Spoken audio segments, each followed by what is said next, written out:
हरियाणा सरकार ने शिक्षा के नियम 134A को समाप्त कर दिया है। विपक्ष इस बात को लेकर सरकार के ऊपर हमलावर है कि जो गरीब विद्यार्थी हैं उनसे एक अवसर छीना जा रहा है।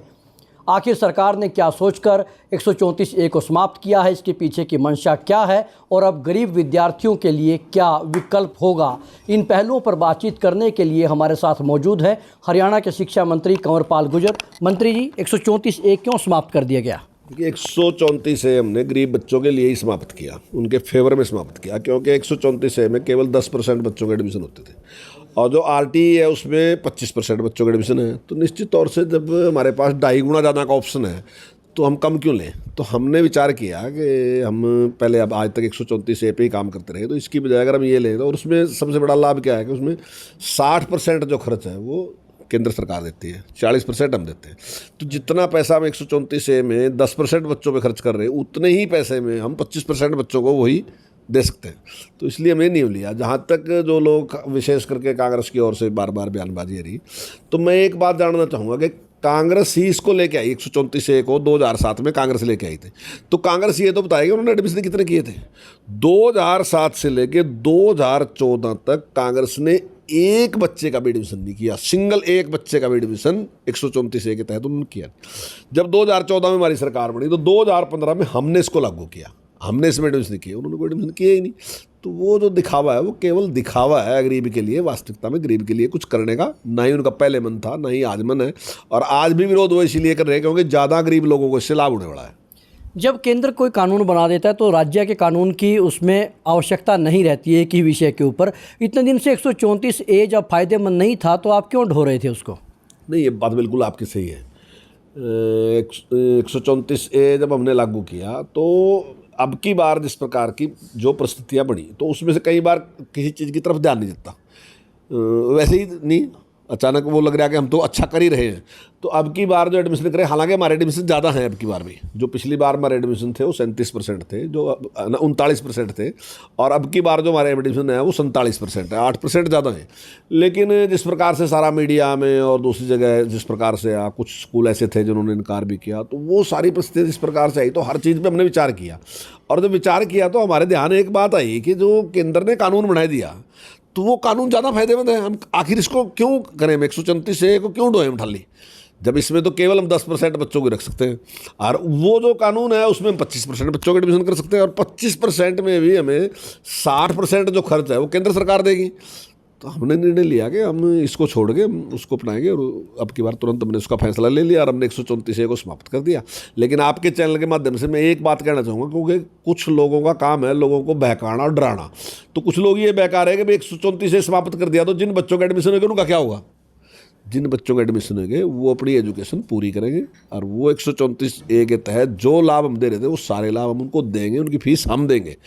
अब हम जो RTE के तहत एडमिशन करेंगे वो पहली क्लास से एडमिशन शुरू करेंगे, और वो फिर उससे एक लाभ रहेगा कि जिस बच्चे का एडमिशन हम पहली क्लास में कर देंगे वो 8वीं तक की शिक्षा वहीं ग्रहण करेगा, उसको स्कूल बदलने की जरूरत नहीं, कोई और रोज़ की जरूरत उसकी खत्म हो जाएगी।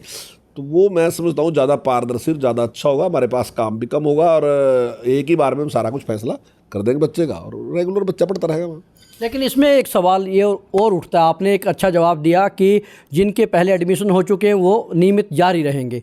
दूसरा जो सबसे बड़ा सवाल उठता है कि इसमें एक तो पहली क्लास से ही दाखिले होंगे, दूसरा ये है कि पड़ोस के स्कूल में ही दाखिले होंगे, चॉइस ख़त्म हो जाएगी, और तीसरा ये है कि 8वीं के बाद के विद्यार्थियों के दाखिले नहीं हो पाएंगे। नहीं, देखिए, RTE जो है वो 8वीं तक है, जो शिक्षा का अधिकार है उसका कानून 8वीं तक ही है, तो 8वीं तक तो हम उसको पूरा करेंगे। हाँ, टाइम के साथ वैसे मैं समझता हूँ कि उसकी कोई बात नहीं है। हरियाणा 12वीं तक की जो शिक्षा है वो फ्री दे रहा, 12वीं तक किसी से कोई फीस हम नहीं ले रहे हैं।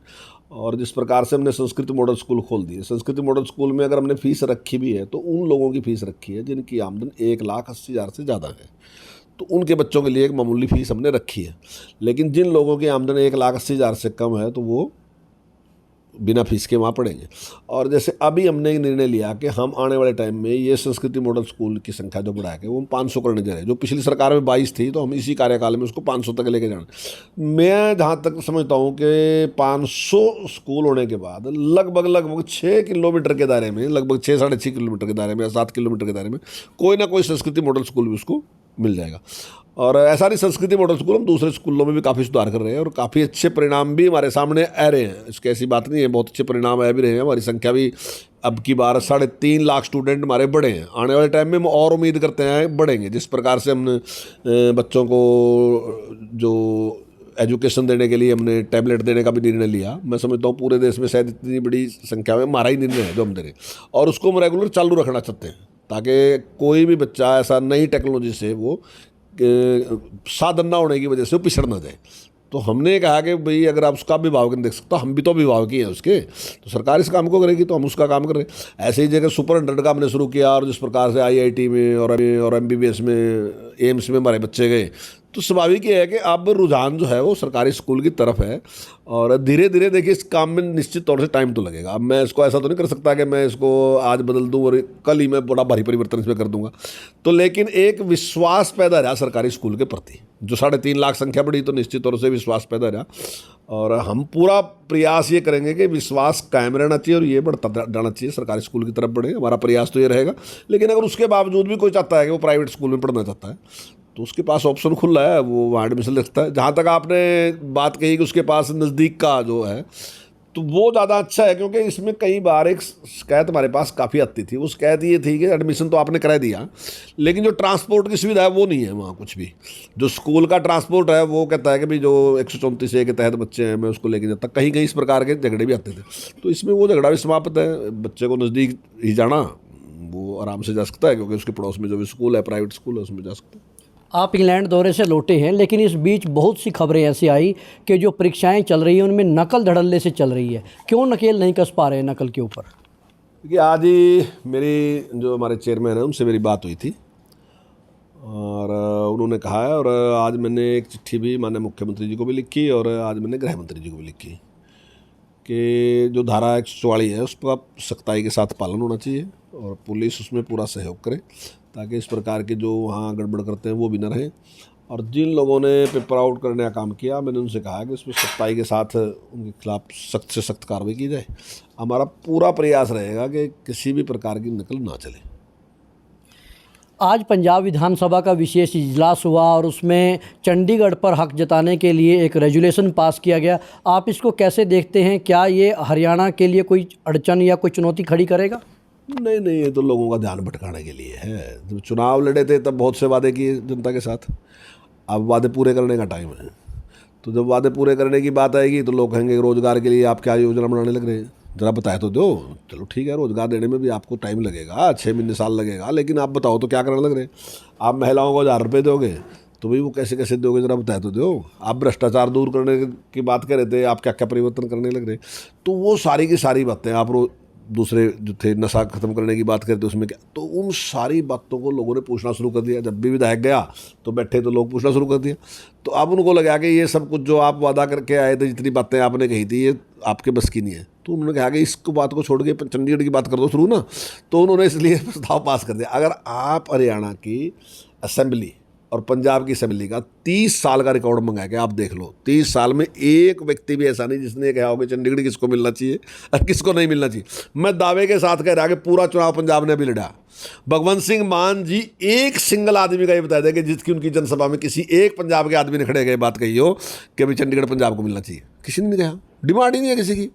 ये तो केवल हवा में फेंकी बात है कि भैया आप ये जो बातें पूछ रहे मेरे से कि रोज़गार कब दूंगा, आप ये पूछ रहे कि 1000 रुपये कब दूंगा, आप कह रहे भ्रष्टाचार दूर करने की बात कर रहे कब भाई इसको छोड़ दो, चंडीगढ़ तो ले लो पहले।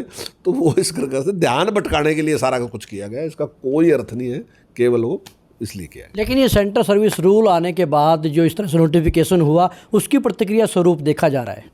नहीं, देखिए इसमें कुछ नहीं है। जहाँ भी यूनियन टेरिटरी है तो उस प्रकार के जिस प्रकार के नियम और जगह लागू होते हैं वहाँ यहाँ बात हुई। लेकिन अगर इसमें कुछ भी इस प्रकार की बात है, कोई प्रदेश के हितों की बात है, निश्चित तौर से दोनों प्रदेश के मुख्यमंत्री गृह मंत्री के साथ मिल सकते हैं। कोई ऐसा थोड़ी है, बगाना काम थोड़ी है।